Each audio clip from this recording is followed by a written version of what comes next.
Bonjour à tous, merci de nous rejoindre ce soir pour ce séminaire spécial matières premières agricoles. On aura la chance d'être accompagné de Cédric Damestois, analyste d'ELIFX, qui nous fera part bien, de sa lecture sur le marché des matières premières agricoles. On attend que les derniers participants nous rejoignent et puis on va commencer d'ici 2-3 minutes. À tout de suite.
Parfait, on va pouvoir commencer. Merci beaucoup Cédric de nous rejoindre ce soir. Bonjour, bonjour tout le monde. Merci d'être là pour ce sujet Voilà, on ô va combien parler d'actualité. exactement, vraiment d'actualité. On va parler des matières premières agricoles et Cédric vous expliquera justement comment l'actualité du moment vient impacter les cours de ces matières premières et puis de façon générale aussi quels sont les différents facteurs qui peuvent venir impacter ces cours. Alors, juste un petit rappel je vous laisse lire cet avertissement. Je vous rappelle que cette présentation, elle est faite bien sûr à titre indicatif. C'est absolument pas à considérer comme un conseil ou une recommandation. Cédric va vous donner son opinion qui lui est propre, va vous citer des exemples. Voilà, donc voilà, on se dégage de toute utilisation et puis de toute conséquence qui en résulte.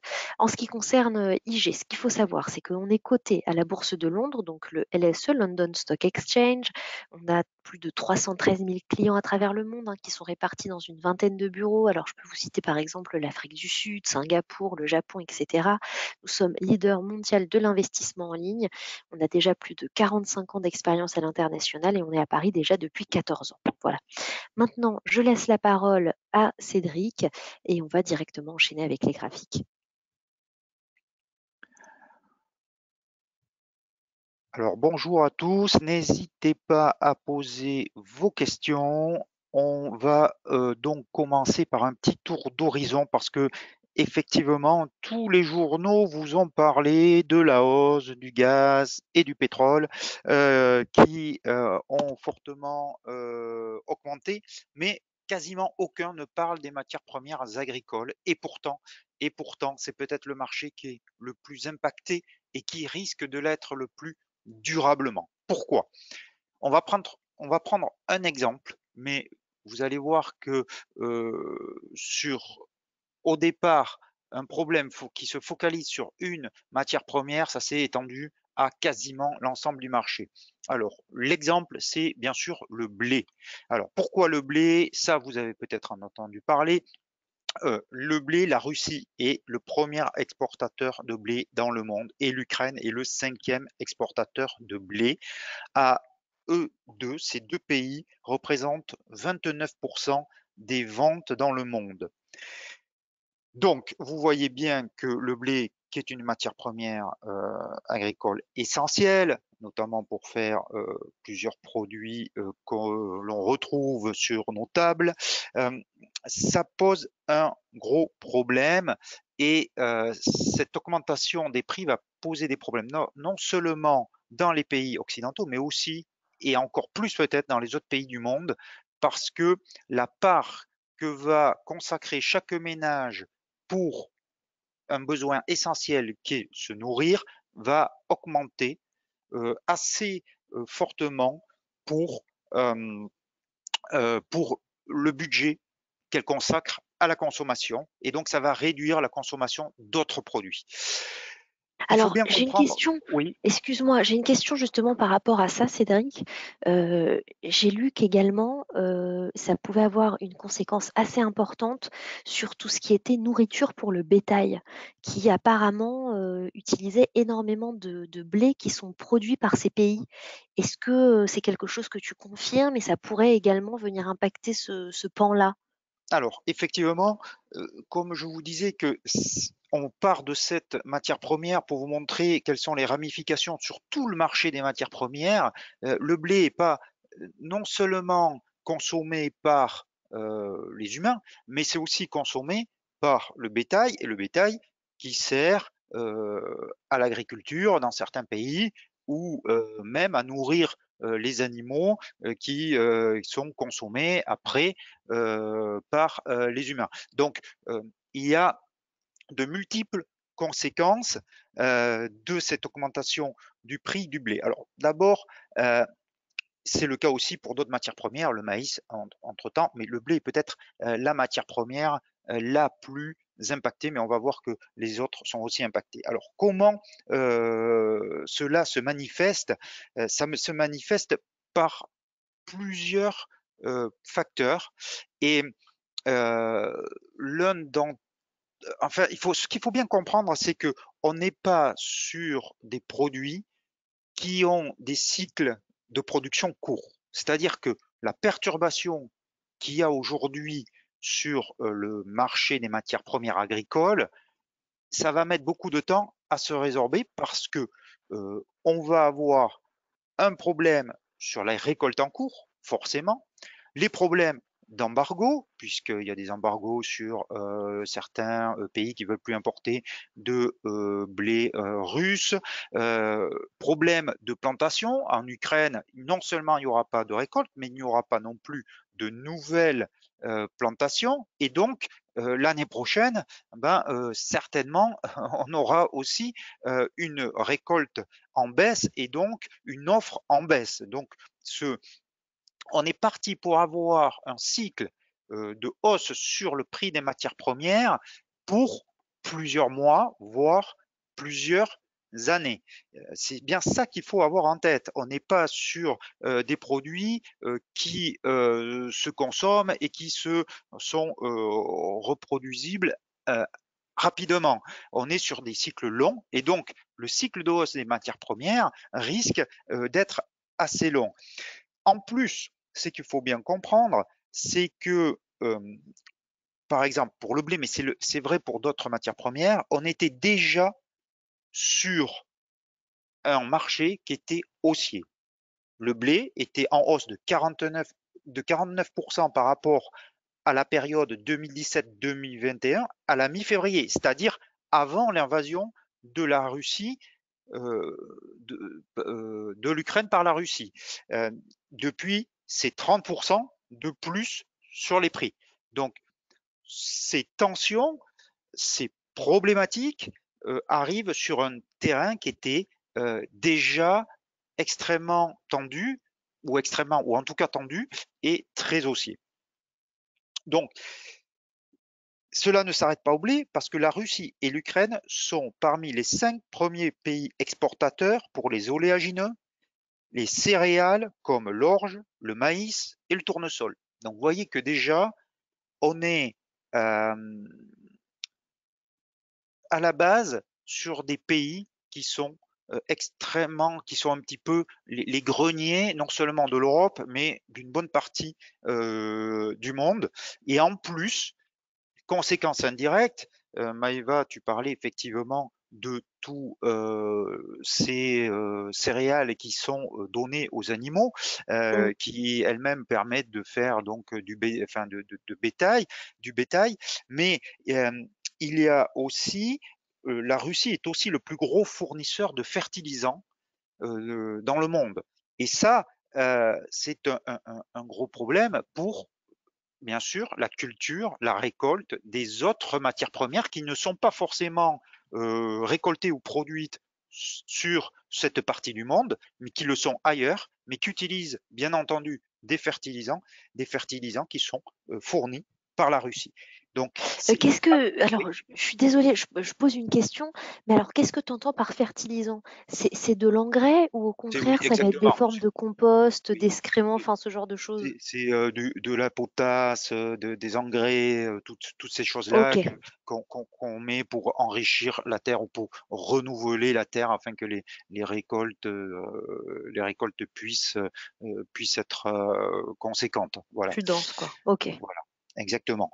Euh, et puis il y a ensuite tout l'impact de la guerre. Donc, premier problème, c'est sur tout ce qui est, j'ai envie de dire, agriculture traditionnelle, c'est-à-dire récolte. Mais deuxième problème, c'est tout ce qui est attrait au problème d'approvisionnement. Euh, les ports qui ont été détruits sur la mer Noire et dans la mer d'Azov, c'était par là que la Russie et l'Ukraine exportaient leur pétrole et donc leur matière première. Et donc, le, il n'y a plus de possibilité d'exportation, d'approvisionnement, puisque les ports ont été détruits, mais aussi il y a des bateaux qui ont été détruits.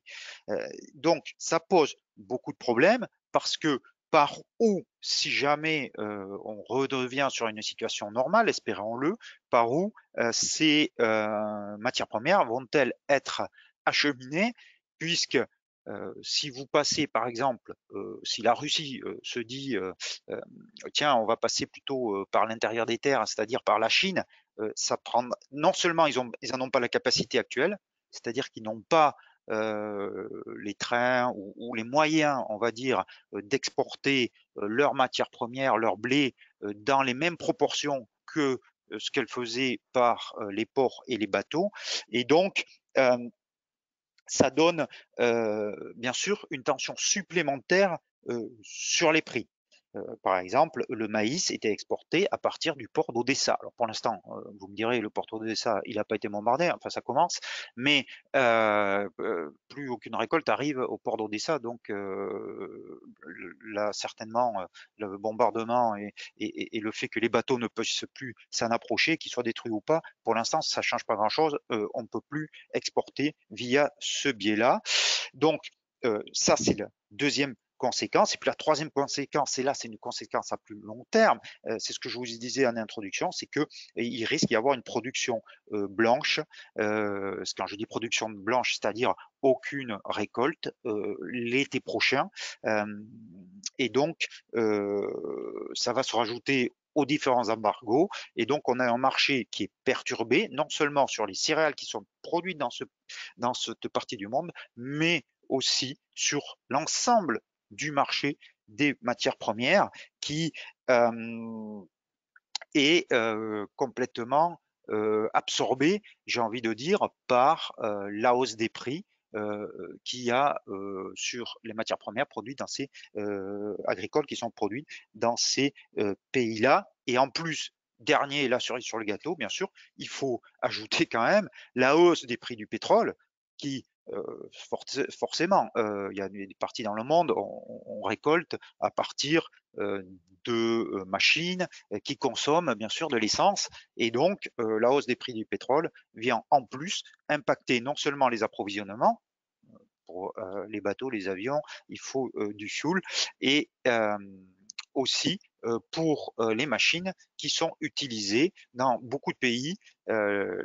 il faut là aussi du pétrole, et ce pétrole étant en augmentation, il y aura une répercussion sur les prix. C'est pour ça que vous assistez actuellement à une flambée, je crois, sans précédent, peut-être pendant la guerre de 14, mais tout n'était pas coté, donc c'est difficile de comparer. En tout cas, une flambée sans précédent des prix sur les marchés, une volatilité extrême, et surtout, je pense que ça risque d'être durable, c'est-à-dire que les prix qu'on a vus avant la guerre, même si la guerre se terminait, je pense qu'on n'est pas prêt de les revoir. Par exemple, J'en profite hein, ouais. pour rappeler hein, à notre audience, n'hésitez pas à poser vos questions. Hein. Cédric est là pour ça. Moi, je fais la modération. Donc voilà, n'hésitez pas s'il y a des questions, surtout à les écrire soit dans le chat, soit dans les questions. Et puis moi, je les transmettrai à Cédric. Voilà, pour vous donner, on parlait des fertilisants, pour vous donner une idée, le prix des fertilisants, selon les fertilisants, ont doublé ou triplé. Et par exemple, le Brésil, qui est bien sûr un gros pays producteur de matières premières, mais par exemple pour le café, hein, donc le café, normalement, vous me direz, bah, ça n'a pas lieu d'être impacté, puisque le café, bien entendu, on n'en produit pas, on n'en récolte pas, il n'y a pas de caféiers en Ukraine et en Russie. Simplement, la Russie importe 46% de ses fertilisants, de la potasse, euh, de la Russie. Donc, bien sûr, la hausse du prix des fertilisants vont se répercuter sur la hausse du prix du café. On va voir ça, bien sûr, en graphique, mais vous voyez que c'est pas simplement un problème régional, c'est un problème mondial, et c'est pas simplement un problème sur quelques matières premières. Il y a quelques exceptions, on va en voir une.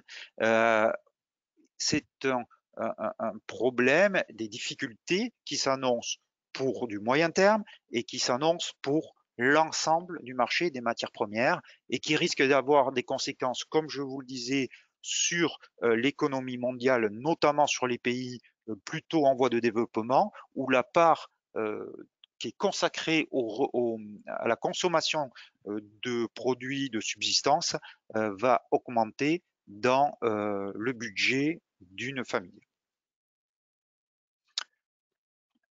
Alors n'hésitez pas s'il y a des questions, je vais passer au graphe tout de suite. Je viens de finir donc le plan général pour que vous compreniez bien que tout est lié en fait, et que ce que je vais vous montrer, bien sûr, sur les graphes, risque de perdurer. Donc, à l'écran, vous avez le prix du blé qui est coté à Chicago. Vous avez le prix du blé sur un horizon de temps hebdomadaire. Je vous l'ai mis en hebdomadaire pour vous montrer que, regardez bien, hein, on est avant février, donc avant mi-février, donc c'est ici, là où je vous montre cette bougie, le 14 février. Regardez, on était déjà dans une tendance haussière. Alors, elle est un petit peu atténuée parce que les 2 dernières semaines sont tellement importantes que on a l'impression que finalement ça monte pas beaucoup, mais si on rapproche, si on resserre, regardez, les prix déjà à la mi-février étaient quasiment sur un plus haut de 7 ans, ce qui est énorme. Et donc la guerre est venue bien sûr sur un terrain qui était déjà en flammes, un terrain qui était déjà très haussier. Donc si on regarde le prix du blé sur un jour, c'est très intéressant parce que il a fait une longue consolidation entre fin novembre et mi-février. On a cassé cette oblique baissière qui reliait les 2 précédents sommets, les 3 précédents sommets. Et alors là, ça a été bien sûr l'envolée. Alors après, bien sûr, il n'y a plus, on est sur des plus hauts historiques, donc il n'y a plus vraiment de niveau de résistance qui aurait pu faire dire tiens, on va aller jusque là et puis on va corriger derrière. Donc il se trouve que le prix sur lequel on a corrigé, c'est 1343 dollars, mais ça aurait pu être avant, ça aurait pu être après. Ce n'est pas un niveau qui était techniquement décelable. Simplement, vous voyez la flambée des cours. Et ici, cette correction. Alors, j'ai bien dit correction parce que ce n'est qu'une correction et c'est absolument pas un retournement de tendance. Cette correction, elle intervient parce qu'il y a des pourparlers que les marchés ont envie d'y croire. Ça, je ne suis pas expert en géopolitique et en diplomatie. Je ne sais pas trop. Et puis de toute façon, il y a une guerre de communication, donc on ne sait pas trop si ces pourparlers sont réels. En tout cas, ils sont réels, mais est-ce qu'il y a vraiment des avancées? Je ne sais pas. Poutine a déclaré il y a un quart d'heure qu'il n'était pas de question de, enfin qu'on était très loin d'un accord ou quelque chose comme ça. C'était à peu près ces termes. Donc à nouveau des tumultes sur le marché. Il y en aura d'autres, mais en tout cas, vous voyez que techniquement, il y a eu un retracement quasiment au pile poil des 50% et qu'on repart à la hausse. On est donc bien sur un marché haussier. On est venu combler deux gaps ici qui étaient assez conséquents.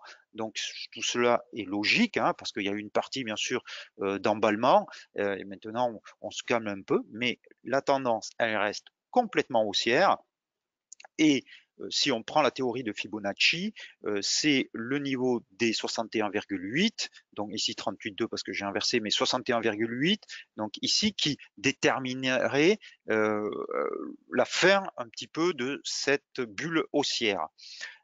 Et alors, j'aime pas trop le terme bulle parce que terme bulle voudrait dire que c'est dû qu'à la spéculation. Or là, on n'est pas du tout, c'est ce que je veux bien vous faire comprendre, sur un marché qui s'enflamme à cause de la spéculation. On est sur un marché qui s'enflamme à cause des données fondamentales liées vraiment aux problèmes agricoles. Euh, donc, on a ce retracement de 50% et puis on repart à la hausse. Donc maintenant, on peut très bien réavoir un retour, vous revoir un retour des prix sur les plus hauts. Et puis là, on verra ce qui se passe. Est-ce qu'on va faire un double sommet? C'est possible. Ou est-ce qu'on va aller beaucoup plus haut? Et là, dans ce cas-là, on met une extension de Fibonacci pour trouver un niveau qui correspond sur 1700 $. On ne sait pas, ça va dépendre bien sûr de de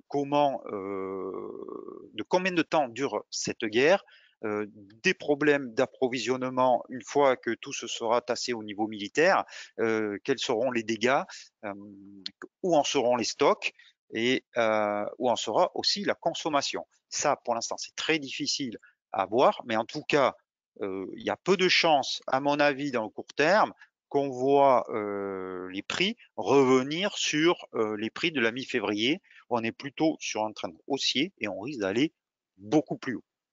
J'avais une remarque justement, Cédric, par rapport à ça, d'une personne sur le chat qui nous disait à noter également le manque de main-d'œuvre dans les champs en Ukraine. C'est-à-dire que, au-delà de toutes les difficultés que tu mentionnais, il y a aussi les difficultés de la main-d'œuvre avec la personne qui nous citait qu'effectivement, actuellement, on pouvait s'imaginer que même les agriculteurs bah, se retrouvaient peut-être maintenant avec une arme à la main, voilà, plutôt que sur les champs en train de faire Bah, le nécessaire pour les récoltes. Voilà, c'était un bien élément sûr, de contexte bien sûr, supplémentaire. quand je parlais de production blanche cette année, donc c'est pour cet été, hein, euh, donc production blanche pour cet été, c'est parce qu'il y aura un problème effectivement au niveau des plantations qui ont été détruites, mais aussi effectivement un problème de main-d'œuvre, puisqu'on peut imaginer que malheureusement, entre les réfugiés et les morts, il va y avoir ces problèmes-là aussi qui s'ajoutent et que très certainement, on aura une production blanche cette année euh, sur cette partie du monde. Voilà, en plus des embargos, comme je vous le disais, et des difficultés d'approvisionnement, parce que même si on récolte, il faut l'exporter. Et s'il n'y a plus de ports et de bateaux, on ne va pas reconstruire des ports et des bateaux en quelques semaines, ça va être compliqué. Donc la production blanche, elle est très, elle est liée à énormément de facteurs. Donc voilà pour le blé. On va aller voir le maïs, le petit cousin céréalier. Alors, hop, attendez, je vais une petite seconde vous demander, voilà. Donc vous voyez que le maïs, on est exactement sur le même sur le même schéma, hein. Là, je raccourcis un petit peu pour que vous voyez. On avait ici une grosse zone de support qu'on a brièvement enfoncé et qu'on est revenu au-dessus. Et maintenant, on est sur une hausse et vous voyez que la correction de ces derniers jours sur le maïs, elle a quasiment pas eu lieu. On est juste sur une stabilisation, une respiration des cours qui a plus de chances de se terminer par une nouvelle jambe de hausse plutôt que, alors je vais vous montrer, hop, sur le long terme, voilà. Donc si vous revenez sur pardon, prenez ce point bas et ce point haut, que vous tracez les ratios Fibonacci, vous voyez cette correction de 50%, un peu plus, entre 50 et 61,8. Donc pour Fibonacci, c'est la zone la plus importante. C'est cette zone qui fait office de soutien. Et puis cette accélération à la hausse qui risque de se perdurer et de continuer. Et on pourrait, bon alors le sommet ici, je pense que là, on va le dépasser et je pense qu'on va aller beaucoup plus haut, pourquoi pas même voir 1000. Hein. C'est pas impossible selon ce qui se passe, selon ce qui se passe sur le terrain.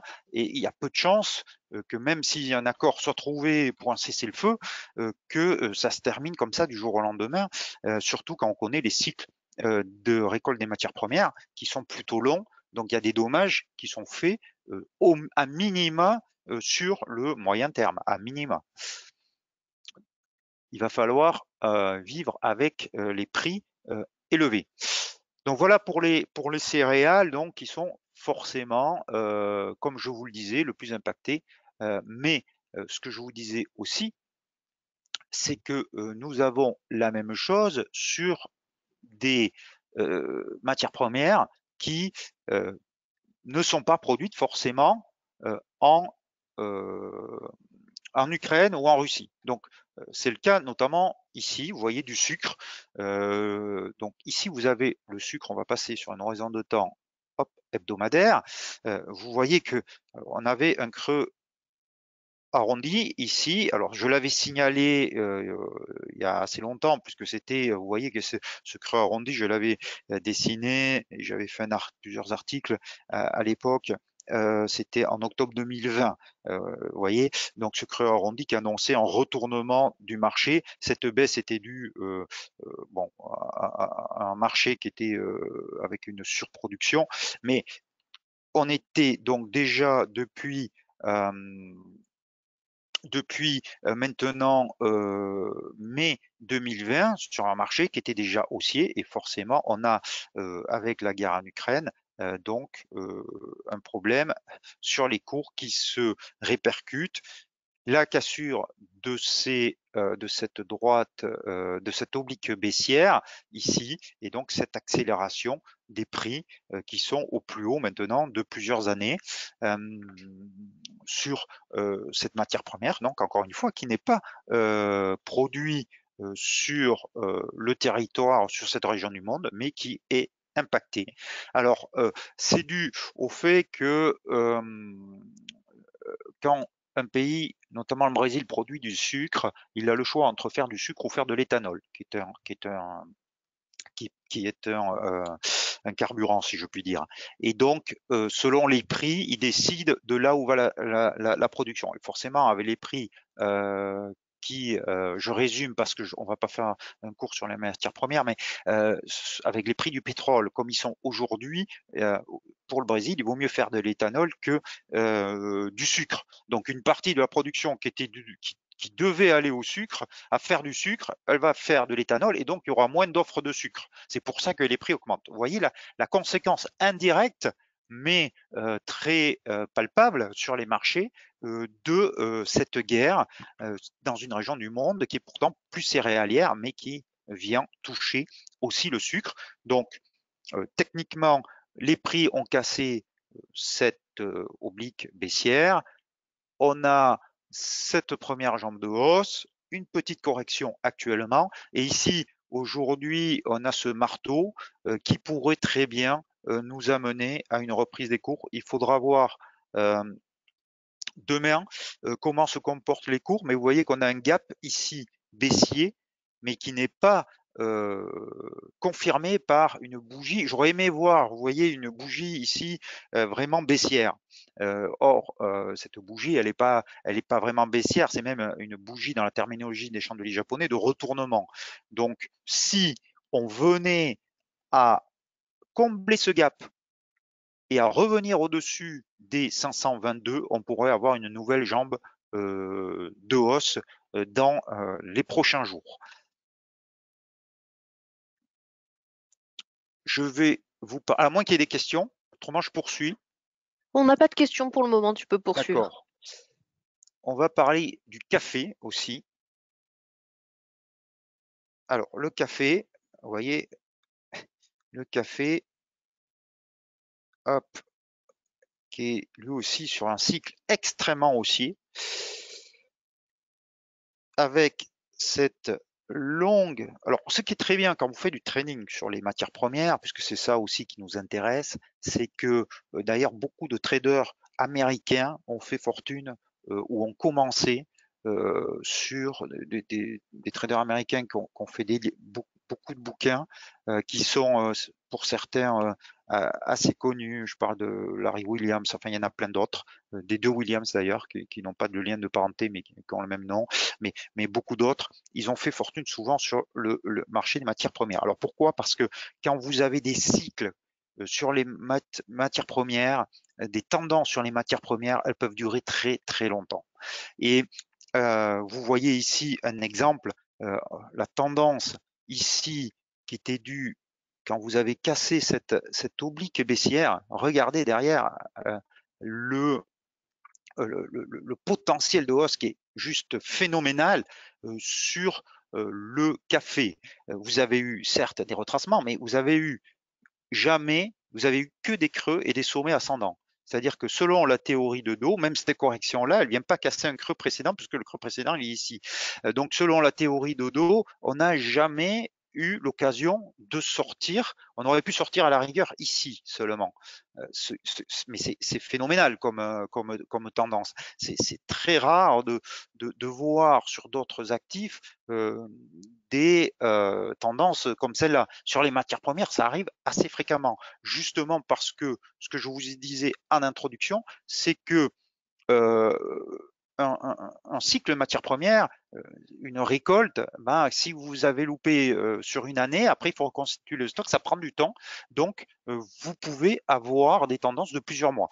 Donc, ici, on a cette correction sur le café, correction qui est due notamment assez nette. Alors là, c'est à la baisse parce que les deux dernières matières premières que je vais vous faire voir, le café et tout de suite après le cacao, c'est que là, il y a un effet du conflit qui est indirect, mais qui est sur la demande.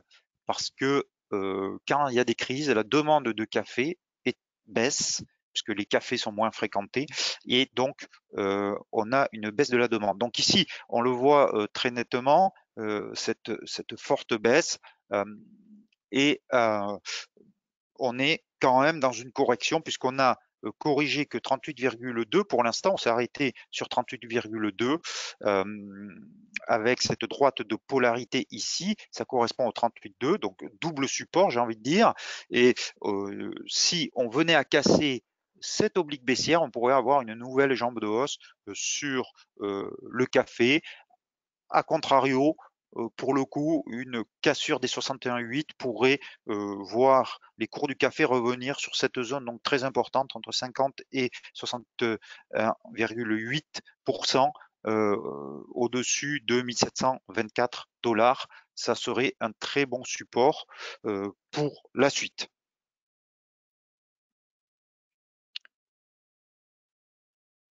Parfait. Bon, il y a aussi, je finis, il y a aussi le café, il est soutenu aussi parce que au Brésil, il y a des problèmes de météo. Il y a eu des problèmes de météo sur les caféiers. Ils ont eu beaucoup de sécheresse et de froid. Et, donc l'offre est perturbée. C'est pour ça que pour l'instant, les cours sont très soutenus et pourraient rester soutenus. Alors, pour le coup, là, la prochaine récolte va être très, très importante. Ouais, donc au-delà du contexte géopolitique actuel, il y a également des facteurs liés à la météo qui viennent impacter d'autres matières premières. Bien sûr, sur les matières premières qui sont pas, produites, sur, cette région, du monde où se trouve le conflit, il y a un impact indirect, comme je vous l'ai expliqué, sur tout ce qui est fertilisant, mais aussi sur tout ce qui est approvisionnement, et sur la demande. Mais il y a aussi quand même les fondamentaux qui sont liés à ces régions-là qui restent, c'est-à-dire les problèmes de météo. Donc ils pourront soit amplifier, soit atténuer, ce qui va se passer, sur les cours. Et la dernière matière première que je voulais montrer, c'est le cacao. Alors, elle a été. Alors, forcément, le cacao, lui, il est un peu comme le café, il n'est pas du tout produit sur l'Europe de l'Est, il est produit en Afrique.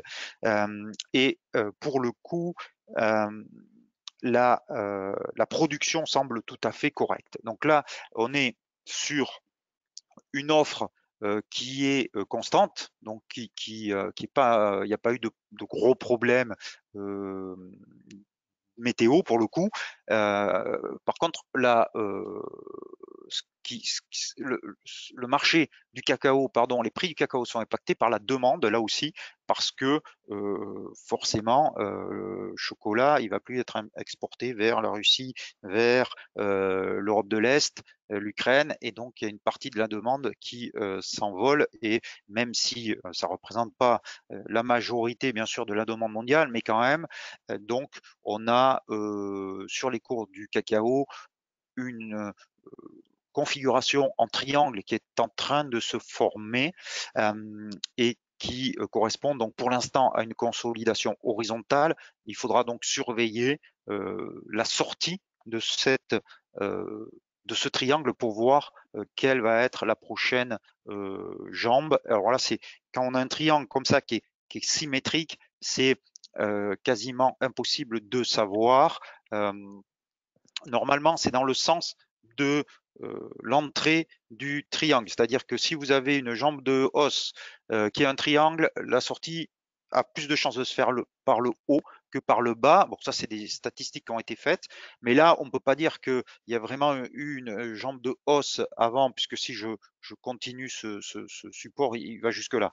On était plutôt déjà dans une phase horizontale, donc qui se referme, mais la sortie pourrait donner lieu à pour le coup, à une tendance de moyen terme, mais c'est quasiment impossible de savoir par où va sortir les cours. Ça peut être vraiment par le haut, c'est 50-50, ou par le bas, ça dépendra très certainement justement de l'impact sur la demande dans les prochaines semaines du conflit, pour voir vers où le cacao va. Alors, on me demande justement, Cédric, par rapport au graphique précédent, juste avant, Ouais, si c'était c'était pour le sucre. ces raisons qu'il y avait justement des mèches plus courtes. Alors attends, je reprends le sucre. Pardon, pardon, pardon. Ah, tu peux me répéter la question, s'il te plaît? Alors, la question, c'était, est-ce que c'est pour cette raison qu'on constate des mèches plus courtes? Donc, je pense que c'est sur le mouvement en Ici. fait actuel. C'est vrai qu'on a même des bougies hein, de beaucoup plus faible ampleur qui pourraient traduire justement une hésitation et un rebond sans doute. Je pense Alors, que c'était dans ce oui, sens-là. effectivement, déjà, ces deux grandes mèches basses montrent qu'il y a des acheteurs ici, qu'il y a des acheteurs qui sont pas prêts, qui trouvent en fait que ce prix finalement est plutôt attractif. Alors, je dis attractif entre guillemets, hein, bien sûr, mais en tout cas, ils n'ont pas peur de se positionner à l'achat sur des niveaux qui sont déjà très élevés. Donc, ça montre bien que on n'est plus sur une respiration, une consolidation que sur un retournement pour l'instant. Mais c'est le comblement de ce gap qui, pour moi, sera déterminant très certainement dans les prochains jours. Parfait, merci beaucoup. On n'a plus de questions pour le moment. Ok, moi j'ai Donc j'ai fini. Donc en conclusion, ce que je peux dire, c'est vraiment que le marché, on parle du gaz et du pétrole beaucoup, mais c'est sans doute les matières premières agricoles, le marché dans son ensemble qui est le plus impacté et qui sera le plus impacté par ce conflit, soit directement pour les produits qui sont produits ou exportés sur cette région du monde, soit indirectement à travers soit la demande, soit les produits qui sont utilisés dans l'agriculture, comme j'ai cité la potasse, les engrais, voilà, tous ces produits-là euh, qui vont forcément augmenter.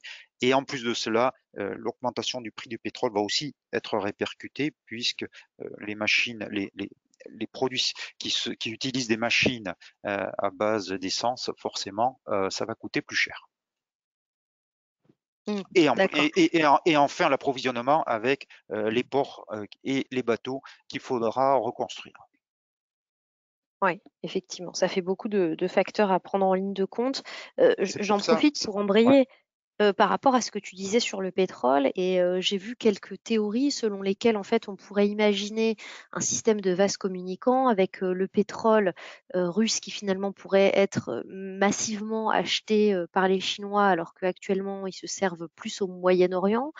Et du coup, l'Europe qui s'approvisionnerait un petit peu plus au Moyen-Orient, alors que justement actuellement, toutes ces matières venaient plutôt de Russie.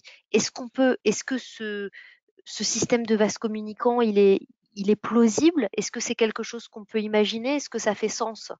alors il est très théorique. C'est-à-dire que en théorie, on pourrait dire que oui, mais en pratique, non. Parce que la Russie a quasiment l'ensemble de ces moyens d'exportation qui sont tournés vers l'Europe. C'est-à-dire que aujourd'hui, les routes vers la Chine pour exporter leur pétrole ne sont pas les oléoducs et tout ça, ne sont pas Hmm. du même calibre que vers l'Europe. C'est à peu près un cinquième des moyens sont tournés vers la Chine par rapport à l'Europe. Donc, dans Ah oui, l'immédiat, même si les Chinois décidaient d'acheter du pétrole russe, les Russes ne pourraient pas écouler tout leur pétrole vers la Chine. C'est ouais. techniquement pas possible. Ça prendrait des mois pour construire une infrastructure pour exporter vers la Chine. C'est pour ça que c'est il y a une réalité du marché et il y a beaucoup de bêtises qui sont dites parce que il y a des, comme je le disais, il y a des réalités et il y a des contraintes qui sont pas simplement d'extraire du pétrole ou de produire des Ouais. matières premières, de sortir de la terre, quoi. Après, il faut les Ouais, bah, c'est acheminer. très intéressant parce que justement, c'est un article que je lisais et je voulais avoir ton point de vue, savoir si, voilà, même si dans les faits, en termes de chiffres, c'est possible, comme tu le disais, en termes d'infrastructure et de possibilités de distribution, malheureusement, sur le long terme, peut-être que c'est envisageable, mais là, dans l'immédiat, pas du tout parce qu'il y a justement pas les constructions. Tu parlais des oléoducs, des gazoducs aussi. Donc, pour le moment, c'est pas faisable dans l'immédiat. Non, c'est exactement ça. Donc, en théorie, oui, mais dans l'immédiat, non, c'est pas possible. Alors, le Parfait. seul qui pourrait en bénéficier, ça serait à la rigueur les Chinois, parce qu'ils peuvent, s'ils sont malins, s'ils sont malins, après je suis pas un diplomate, donc ça serait problématique diplomatiquement pour eux, je pense, mais s'ils sont malins, c'est le moyen, c'est le moment idéal pour aller négocier du pétrole russe pas cher, puisque plus Oui, personne effectivement, ne peut en prendre. Mais ça, c'est c'est un vrai. autre problème. Bon, bah écoute, merci en tout cas, Cédric, pour cette revue de marché. Je te propose de Merci à vous. reprendre la main pour que Ouais, on fasse un petit point sur la conclusion. je, très bien, je te laisse la main. Je crois que c'est toi qui, voilà. Voilà. Alors, euh, voilà, là, vous devriez bien voir la slide de conclusion. Donc, ce qu'il faut retenir de tout ce que tu as dit, c'est qu'effectivement, il va y avoir des difficultés d'approvisionnement. Ça, c'est évident.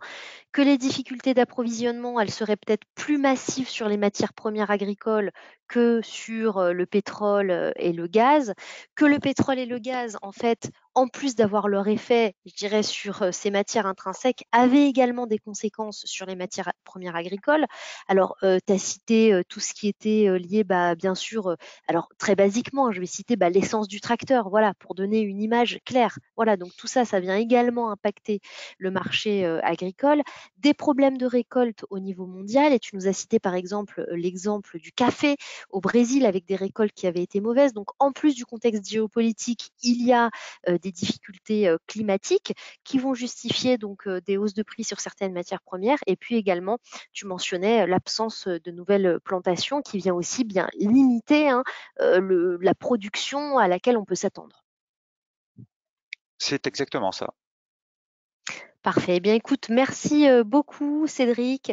Je vous rappelle que Cédric est analyste sur DailyFX, qui publie régulièrement sur le site DailyFX et puis également sur Twitter. Donc, n'hésitez pas à interagir avec lui. Je vous précise que cette vidéo sera disponible en replay sur notre chaîne YouTube. Et d'ailleurs, je vous invite à commenter la vidéo YouTube hein, avec les thèmes que vous voudriez qu'on puisse aborder pour les prochaines fois. Hein. N'hésitez pas, on essaie vraiment de s'adapter à vos besoins, à vos envies en termes d'analyse. Donc, n'hésitez pas à nous laisser un commentaire pour nous proposer vos prochains thèmes et puis à vous abonner à notre chaîne également. Excellente fin de journée et puis merci encore Cédric. Merci à vous, merci beaucoup. Merci Maëva. Bonne soirée à vous.